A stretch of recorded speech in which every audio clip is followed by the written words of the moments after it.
Seleucus का दुस्साहस। पर्वतक अपने देशद्रोह का फल पा चुका है, परंतु उसका तीर तो छूट ही चुका था।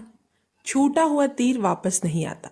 सेल्यूकस को भारत के इस कुपूत का संदेश मिला। वह तो स्वयं ही भारत विजय की तैयारी में था। बिना भारत विजय किए उसको निकेतर विजय की उपाधि धारण करना खटकता था। नियति भी उसकी इस उपाधि पर तथा इस उपाधि के धारण करने की इच्छा पर मुस्कुरा रही थी। क्या महाराज पर्वतक ने गांधार प्रदेश का मार्ग यूनानी सेना के लिए सुरक्षित कर दिया है? सेल्यूकस ने पर्वतक के दूत से पूछा। अश्वकों के भीषण युद्ध को याद करके उसकी देह से पसीना छूटने लगा। उनसे फिर युद्ध करने की हिम्मत नहीं थी। सुरक्षित करने का प्रश्न ही कहाँ है महाराज। उत्तर भारत के समस्त राजा एवं अधिपतिगण तो मगध की राजधानी में अपनी अपनी सेना लिए पड़े हैं। सीमांत से लेकर मगध तक भारत अनाथ जैसा है। बस मगध में जरा चंद्रगुप्त से लड़ना होगा। चंद्रगुप्त से? सेल्यूकस ने एकदम चौंक कर कहा। दूसरे ही क्षण सेल्यूकस ने गहरी सांस लेकर कहा, चंद्रगुप्त तो बहुत बेढप व्यक्ति है। उसके कारण तो सम्राट अलिक सुंदर को भारत छोड़ना पड़ा था। दूत ने सेल्यूकस की हिम्मत बढ़ाने की गरज से कहा। धनानंद वंश को उखाड़कर चंद्रगुप्त ने अपने साम्राज्य का बीज बोया ही है।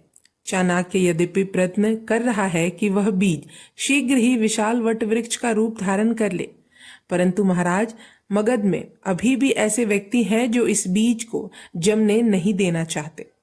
आपका आक्रमण तो अवश्य ही उत्तर शीत वायु के साथ आने वाली हिम वर्षा के समान होगा। ऐसे कौन लोग हैं दूत जो चंद्रगुप्त का विरोध कर रहे हैं? सेल्यूकस ने बड़ी उत्सुकता से पूछा। नंद वंश के प्रति भक्ति रखने वालों की कमी नहीं है महाराज।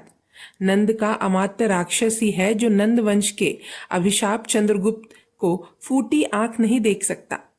क्या महाराज पर्वतक ने उनसे बातचीत नहीं की दूत? अवश्य ही की महाराज, परंतु राक्षस इस बात से सहमत नहीं था कि मगध को चंद्रगुप्त के पंजे से छुड़ाकर महाराज पर्वतक मगध की गद्दी पर बैठे। यह तो नंद वंश की अंतिम ज्योति मगध राज धनानंद के चाचा सर्वसिद्धि को गद्दी पर बिठाना चाहता था। सेल्यूकस के मन ही मन में कहा, मैं भी कब चाहता हूं कि पर्वतक मगध की गद्दी पर बैठे, और ना बैठने ही दूंगा। क्या यूनानों में शासकों की कमी है जो एक भारतीय भारत का राजा हो? परंतु प्रत्यक्ष बोला, तब तो अमात्य राक्षस की सहायता मिलनी कठिन है।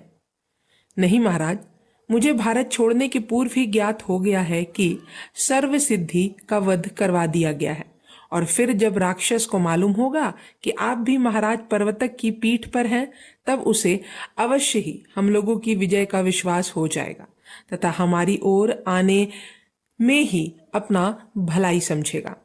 आप अपना दूत तो भेजिए। सेल्यूकस ने स्वीकारोक्ति में केवल गर्दन हिलाया। भारत आक्रमण का उसने निश्चय किया। दूत को विश्राम के लिए भेजकर अपने सेनापति एवं अन्य अधिकारियों को तुरंत ही मंत्रणा के लिए बुलवाया।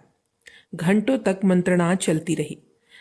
अलिक सुंदर पर कैसी बीती थी यह वे सब जानते थे। भारत पर पुनः आक्रमण किया जाए इसकी हिम्मत नहीं होती थी। यदि इस बार भी पराजय हुई तो परिणाम बड़ा भीषण होगा निकेतर, एक अनुभवी सेनापति ने कहा। पराजय और निकतौर दोनों साथ साथ ही नहीं चल सकते सेनापति। निकेतर पराजय नहीं जानता। भारत की इस अस्त व्यस्त दशा में तथा महाराज पर्वतक जैसा सहायक प्राप्त होने पर भी भारत विजय ना हो सका तो फिर कभी नहीं हो सकेगा। सेल्यूकस ने अपनी समस्त सेनापतियों को उत्साहित किया। भारत से कितना अपार धन मिलेगा इसको खूब ही समझाया। सेनापतियों के मुंह में पानी भराया। बस युद्ध की घोषणा कर दी गई। अब तो सेना सुसज्जित होने लगी। खड्ग एवं शूल फिर एक बार सूर्य किरणों में चमचमा उठे। सेना ने भारत की ओर कूच कर दिया। राक्षस के पास दूत तो पहले ही भेजा जा चुका था। वह सोचते थे कि अमात्य राक्षस और महाराज पर्वतक भारत में उनका स्वागत करने को तैयार होंगे, परंतु अंदर ही अंदर उनसे अधिक प्रबल शक्ति कार्य कर रही थी। यह भाग यही समाप्त होता है। अब हम अगले भाग में जानेंगे सशक्त भारत। तब तक के लिए धन्यवाद।